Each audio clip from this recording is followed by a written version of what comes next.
Ito ang mainit na balita at trending ngayon sa mundo ng social media. Marcos Duterte, mainit na sagutan at Pacquiao bumanat sa mga traidor at buwaya sa pondo. Matapos ang matinding revelasyon ng Senado at Kongreso tungkol sa isyu ng mga Duterte, abay Pacquiao nagsalita na at tinamaan ang kampo ng mga Duterte dahil nga sa ayaw ipaliwanag ni Inday Sara ang tungkol sa confidential funds. Abay Heto at Pacquiao galit na. Alam na natin kung bakit ayaw. Maraming ganun ayaw. Kahit na nagastos na, imbestigahan talaga mabuti kung sino yung may problema. Kailangan walang kapatawaran. Lagi tayo nag-iimbestiga dito sa ating bansa. Imbestiga, corruption, everything like that. Ako, sumasakit ang dibdib ko, ang ulo ko, nanonood ng mga investigation about sa corruption. Hindi naman 50,000 ang investigation, 4 million, billion. Sabi ko, kawawa ang mga Pilipino. Dapat, mga ganyan, wala tayong exempt. Dapat parusahan lahat. Kasi, ultimo, yung pera ko na pinaghirapan ko, dugo at pawis ang puhunan ko, kusa akong tinutulong sa aking mga kababayan dahil naghihirap. Naaawa ko sa sitwasyon nila. But this corrupt politician, wala silang awa. Magnakaw, hindi lang million, hindi lang 1,000, billion. Na-discover ko yan. I cannot imagine kung gaano kilaki yung problema ng bansa natin pagdating sa corruption. Yan ako naiinis. Totoo lang, mga bobo sila. Mga bobo sila. Ako na magsasabi sa mga bobo sila. Kasi ako nagagalit ako. Sinagot din ni Pacquiao bakit suportado niya ang Pangulong Marcos at ang mga programa ng ating gobyerno. Ang importante kasi yung may tunay na pagmamahal sa tao. May tunay na pagmamahal sa bayan. Nakita ko, iilan lang yung may puso para sa mga Pilipino, may puso para sa future ng bansa natin. In fairness naman dito sa administrasyon natin ngayon, yung programa ng Bagong Pilipinas, napakaganda kasi nakapokus din sila doon sa revenue income. Paano pagpalakas ng revenue income? Gusto ko yan. Kasi yan ang pinaka-concern eh. Pag lumakas kasi yung revenue income natin, hindi natin mangungutang na malaki. Yes. The purpose is to help others and to glorify God. Galit naman ng isang Duterte supporter sa pahayag ni Pacquiao tungkol sa mga hearing ng Kongreso na ginigipit lang umano ang mga Duterte, lalo na si Inday Sara. Mantakin niyo ngayon yung akap pa lang 83 million kada congressman, 200 million kada senator na pamimigay para sa eleksyon. Mantakin nyo yan. Gagamitin ang pondo ng taong bayan para bumili ng boto. Ano na ngayon ang pag-asa ng mga talaga namang dapat maihalal sa ating Kongreso dahil hindi sila nag-aaksaya ng panahon sa mga investigasyon ng Huwad Committee. Kaya tuloy, bulok ang mananatili sa Kongreso kung alalahanin ng taong bayan na winaldas at ang pondo ng gobyerno sa mga investigasyon na ginamit lamang para apihin ang mga kakampi ni Duterte. Inubos lang pambili ng boto para mga bugok manatili sa pwesto. Gagamitin ang pondo ng bayan para maghalal ng mga kongresista na isusulong ang impeachment laban kay Vice President Duterte na ang Vice President ang pinakamalaking mandato na nakuha sa kasaysayan ng Pilipinas. Papayag ba kayo?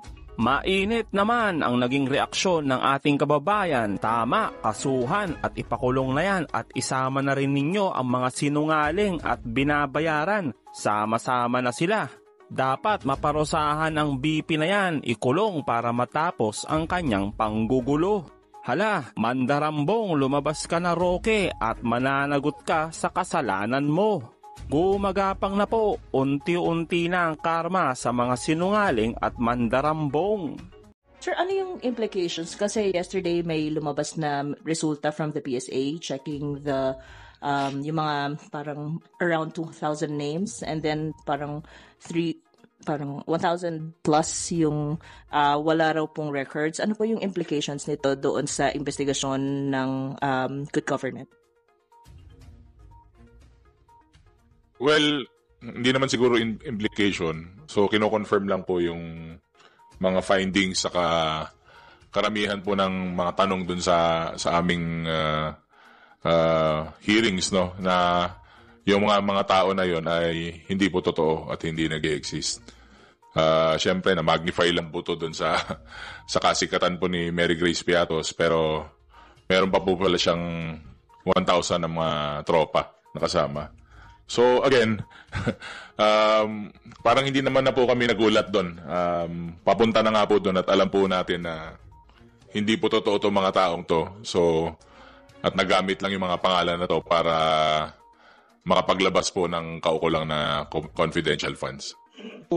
In addition sa sinabi ni Kong Paul, no, dito natin makikita na merong systematic fraud, no, na ginagawa nila, no, sa paggamit ng confidential fund. So ang ibig sabihin, dinoktor nila yung kanilang mga acknowledgement receipts, no. Sa madaling salita, parang ito yung mga nangyayari noon na ginagawa sa Recto, no, dinodoktor yung mga dokumento. So kailangan itong maimbestigahan, kailangan itong ma-forward din, no, sa ating mga ahensya ng ating pamahalaan para kung sino yung kailangan managot, dapat managot, kasi hindi po pwede na pipikiin mo yung dokumento ng ating gobyerno. Siguro ihabol ang liquidation kasi hinahanapan sila ng liquidation ayon sa notice of disallowance. I think it will be helpful, hindi lang dun sa pagpapatuloy ng investigation, but it will also be helpful in clarifying how confidential funds are to be used. Meron na ho tayong final na bill to that end, and I think with this, kasi minsan naisip natin madaling magpalsipika ng 5, 10, 100 pangalan, 1,000 pangalan ang gagawa-gawa natin. Malaking problema po yan. Sir, kasi yung Quadcom magpe-present doon ng parang partial committee report or parang progress report before the House plenary. I wonder if yung good government, meron din po bang ganitong progress report, and kasama po ba sa mga irerekomenda yung filing ng certain cases, etc., and against kanino po? I think meron nang ginawang summary nung last na hearing nung good government. Nandun yung mga batas na, first, yung mga findings na nakita ng mga miyembro ng komite. Second, yung mga batas na kailangang i-file, no? And I think in the later part, also the cases that needs to be filed, no? Especially how yung amount of accountability at culpability ng mga SDOs, kasi sila po ang may critical role. At to be honest, ibabasehan natin yung rules ng yung joint circular, yung SDOs talaga ang mananagot. Subalit, nung committee hearing, ay narinig naman ho lahat na tinatanong mo ang SDO, palagi lang ho ang sinasagot, utos po ito ng ating pangalawang Pangulo. Well, naka-ready na, no, yung ating committee report, no. Yun kay Chairman Joel, no. Magsasubmit na tayo ng committee report sa plenaryo, at para at least, no, malaman ng ating mga kasamahan sa Kongreso kung ano talaga yung nangyari sa paggamit, no, ng confidential fund ng Office of the Vice President and Department of Education. At may mga recommendation nga ang committee na kailangang magsampa, no, ng kaso, no, sa ating mga law enforcement agency. Kailangang panagutin sa maling paggamit ng confidential fund, no. At para hindi na rin to maulit, at meron na rin tayo mga binabalangkas na mga batas, no, para at least hindi na mangyari ulit, no, yung maling paggamit, no, ng confidential fund ng kahit anong sangay ng ating pamahalaan. At kung sino man yung makita, no, na may pagkakamali, ay kailangan managot, no, sa batas. Kahit na ito kasing taas ng opisina ng Vice Presidente, yung mga disbursement officers, kung ito man kahit sino man ang pwedeng tamaan, ano. So kailangan may managot dito sa maling paggamit ng confidential fund ng OVP at saka ng DepEd. Saka yung may mga naiwan pa po na mga issues. Sabi ko nga po, pag dating sa in aid of legislation, very dynamic po ang trabaho namin. Kumbaga walang tuldok, depende po sa mga uusbong pa na issues, pero meron pa po yung mga hindi natin na talakay po sa issues ng satellite offices, saka yung sa laptops nga po na matagal po naka-imbak sa mga warehouse. Sir, meron pong comment or statement si Senator Bato de la Rosa regarding po sa Quad Committee. Kanya pong sinasabi na ito daw po ay ginagamit para lang siraan ang former President Duterte. Ano po ang inyong comment regarding dito?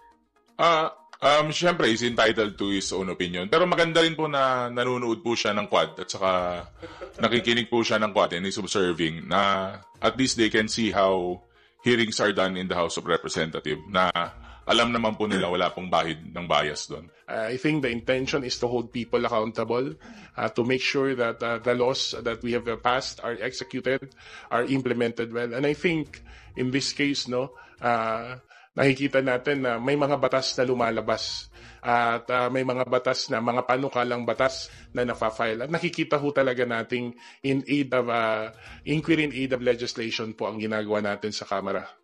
Nakita nyo naman, ano, our probe is grounded on facts, no. Nasubaybayan nyo rin yung mga hearings ng Quadcom. we remain faithful to the rules on testimonies, no? And evidence sa aming pagdinig. Pero sabi nga ni Kong Jude, lahat ng ito ay in aid of legislation. We are going to formulate legislation and laws, no, para maiwasan ng mga issues na tinalakay namin sa Quadcom at para hindi na ito maulit-ulit dahil alam naman natin na talagang maraming mga inosenteng buhay ang nawala, no, nung panahon na in-implement nila, no, yung war on drugs, no. So yun lang naman yung ating gustong ma-achieve, no, makagawa ng batas para hindi na ito maulit at magbigay ng katarungan sa mga taong namatay, no, sa epekto ng war on drugs.